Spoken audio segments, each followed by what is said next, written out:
શંકરસિંહ વાઘેલાએ ખોડલધામ મંદિરના દર્શન કરી નરેશ પટેલ સાથે મુલાકાત કરી. ક્ષત્રિય આંદોલન અંગે કહ્યું કે સંકલન સમિતિના મિત્રો મળવાના છે, પરમનન્ટ કમિટી છે. પોરબંદરના કુતિયાણામાં ભાજપ નેતાની દાદાગીરી. ઢીલીબેન ઉડેદરાએ પોરબંદરને જોડતી નર્મદા પાઇપલાઇન તોડી. 10 દિવસથી પાણી ન મળતા પાઇપલાઇન તોડી. સાથે જ તેમણે કહ્યું કે અધિકારી જે થાય તે કરી લે, પાણી તો શહેરને હું આપીશ.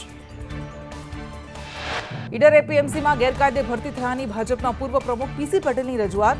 કેન્દ્રીય ગૃહમંત્રી અમિત શાહ અને ભાજપ અધ્યક્ષ પાટીલને લેખિત રજૂઆત કરાઈ. પીસી પટેલે 20 થી 25 લાખ લઈને ભરતી થઈ હોવાનો રજૂઆતમાં ઉલ્લેખ કર્યો. ભરતી પ્રક્રિયા બંધ રાખવાની માંગ સાથે કિસાન સંઘ દ્વારા ઉગ્ર આંદોલનની ચીમકી ઉચ્ચારી. ખેડાના યાત્રિકો ચારધામ યાત્રામાં ફસાયા. ઉત્તર કાશીમાં 2 દિવસથી ફસાયા યાત્રિકો. ઉત્તરાખંડના ગંગોત્રી યમનોત્રીમાં ટ્રાફિક જામ. રજીસ્ટ્રેશન કર્યું હોવા છતાં પણ યાત્રિકો ફસાયા. નડિયાદના 12 મહિલાઓ સાથે કુલ 22 યાત્રિકો. ધોરણ 12 વિજ્ઞાન પ્રવાહના વિદ્યાર્થી માટે સારા સમાચાર. 17 મેના રોજ બોર્ડની માર્કશીટનું વિતરણ થશે. આવતીકાલે માર્કશીટ શાળાઓમાં પહોંચશે. સુરતમાં ગર્ભાશયના ઓપરેશન બાદ શિક્ષિકાનું મોત. અમૃતા હોસ્પિટલની બેદરકારીથી મોત થયાનો આક્ષેપ. ઓપરેશનના 15 જ મિનિટમાં શિક્ષિકાનું મોત. મહિલાના મોત બાદ પરિજનોના તબીબ સામે આક્ષેપ. સુરતમાં ભર ઉનાળે પાણી કાપ. કાલે 10 લાખ લોકોને નહીં મળે પાણી. ડીજીવીસીએલ એસએમસીની કામગીરીને કારણે પાણી કાપ. સરથાણા, ઉધના ઝોન, વરાછામાં પાણી કાપ. લિંબાયત ઝોનના અનેક વિસ્તારમાં પાણી કાપ. સુરતમાં ભર ઉનાળે પાણી કાપ ઝીંકાયો. સુરતમાં કાલે 10 લાખ લોકોને નહીં મળે પાણી. પંચમહાલના શહેરા તાલુકાના વરિયાલ ગામની આંગણવાડી કેન્દ્ર જર્જરિત. છેલ્લા 4 વર્ષથી 35 બાળકો ભયના ઓથાર હેઠળ શિક્ષણ મેળવી રહ્યા છે. આંગણવાડી કાર્યકરે તંત્રને રજૂઆત કરી, છતાં તંત્ર આંખ આડા કાન કરી રહ્યું છે. અમરેલીના વડિયામાં પીવાના પાણીની પારાયણ. નર્મદાની લાઈન કપાય તો પાણી વિતરણમાં સર્જાય સમસ્યા. લાઈન કપાય તો 6 થી 10 દિવસે મળશે પીવાનું પાણી. પાણી પૂરું પાડવા કૂવામાં ઠલવાય છે નર્મદાના નીર. કાળઝાળ ગરમીના પ્રકોપથી શહેરીજનો ત્રસ્ત. ગરમીને લઈને સરકારી હોસ્પિટલ્સ દર્દીઓથી ઉભરાઈ. એક અઠવાડિયામાં 16 સિવિલમાં 9000 દર્દીઓ નોંધાયા. હાલ ગરમીને કારણે વાયરલ ઇન્ફેક્શનના કેસ વધ્યા. વડોદરામાં પ્રી મોન્સૂન પ્લાનને લઈને કામગીરી શરૂ કરાઈ. સ્થાયી સમિતિના ચેરમેને વિવિધ વિસ્તારની મુલાકાત લીધી. 15 દિવસમાં પ્રી મોન્સૂન કામગીરી પૂર્ણ કરવાનો આદેશ આપ્યો. ભુજ શહેરમાં પ્રી મોન્સૂન કામગીરી હાથ ધરાઈ. પાલિકા દ્વારા શહેરના નાળાની સફાઈ હાથ ધરાઈ. અંદાજે 50 લાખના ખર્ચે નદી નાળાની સફાઈની કામગીરી કરાશે.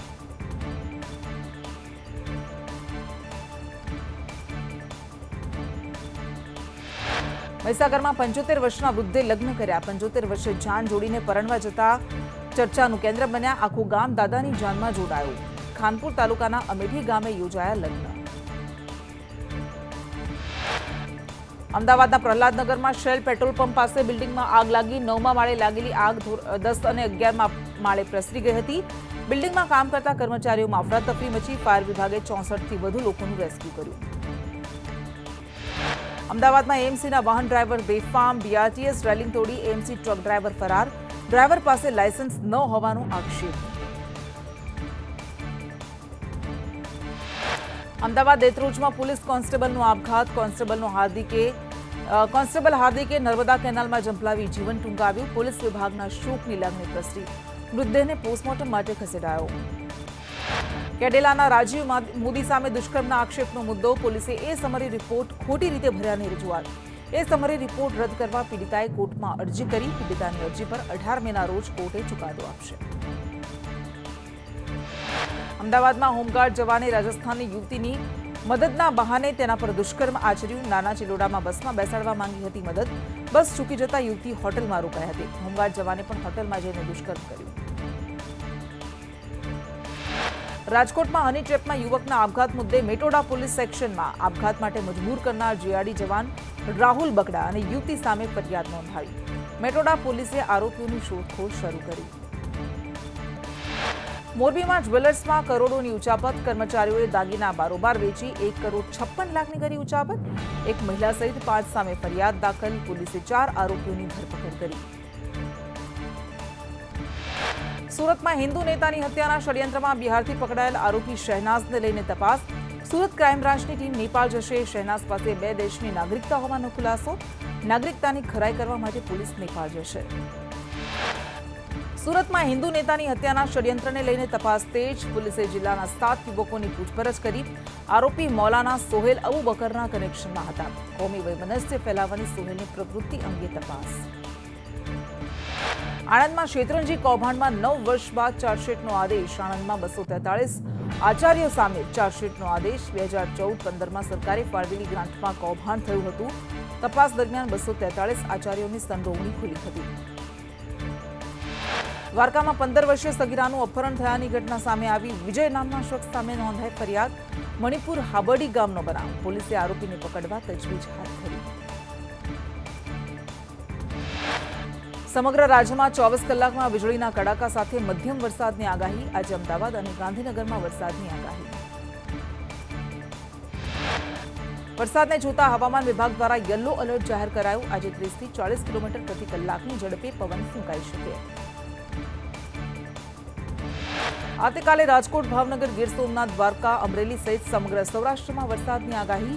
તો વળી સુરત, ડાંગ, નવસારી અને વલસાડ સહિત દક્ષિણ ગુજરાતમાં વરસાદની આગાહી. રાજ્યમાં 24 કલાકમાં તોફાની વરસાદ વરસી શકે. વરસાદ સાથે ભારે પવન ફૂંકાશે. હવામાન નિષ્ણાંત પરેશ ગોસ્વામીની આગાહી. 16 તારીખ સુધી પ્રી મોન્સૂન એક્ટિવિટીની અસર રહેશે. ગુજરાતના અનેક જિલ્લાઓમાં વરસાદની શક્યતા.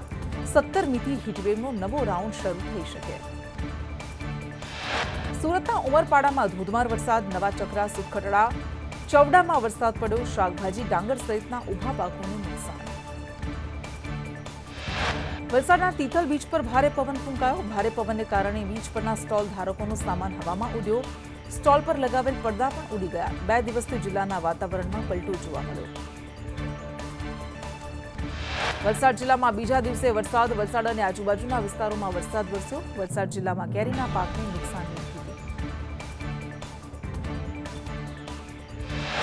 છોટાઉદેપુરમાં ધીમી ધારે વરસાદ શરૂ. ધીમી ધારે વરસાદ પડતા વાતાવરણમાં ઠંડક પ્રસરી. છોટાઉદેપુરમાં ગઈકાલથી છૂટો છવાયો વરસાદ. મોરવા હડફના ખટવા ગામે બરફના કરા પડ્યાનો વિડીયો વાયરલ. આસપાસના ગ્રામ્ય વિસ્તારોમાં વરસાદ. જિલ્લામાં છૂટો છવાયો વરસાદી માહોલ. અમદાવાદમાં નજીવા વરસાદે તંત્રની પોલ ખોલી. બોપલ વિસ્તારમાં થોડા જ વરસાદમાં પાણી ભરાયા. સામાન્ય વરસાદમાં પાણી ભરાતા મુશ્કેલી સર્જાઈ.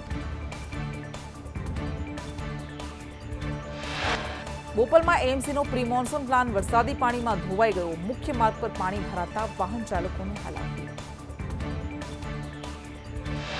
રાજ્યમાં વરસાદથી નુકસાનને લઈને સરકાર એક્શનમાં. કૃષિ વિભાગની નુકસાની અંગે વિગતો મેળવવા સૂચના. પ્રાથમિક નુકસાનની વિગતો મેળવવા માટે નિર્દેશ અપાયા. 4 દિવસ વરસાદ પડવાની હવામાન વિભાગની આગાહી. માંડલ એપીએમસીમાં જણસીને મોટું નુકસાન થયું. વરસાદી પાણીમાં જણસની બોરીઓ તણાઈ ગઈ. અજમાની બોરીઓ વરસાદી પાણીમાં પલળી ગઈ. એપીએમસીના અધિકારીઓએ તપાસ હાથ ધરી.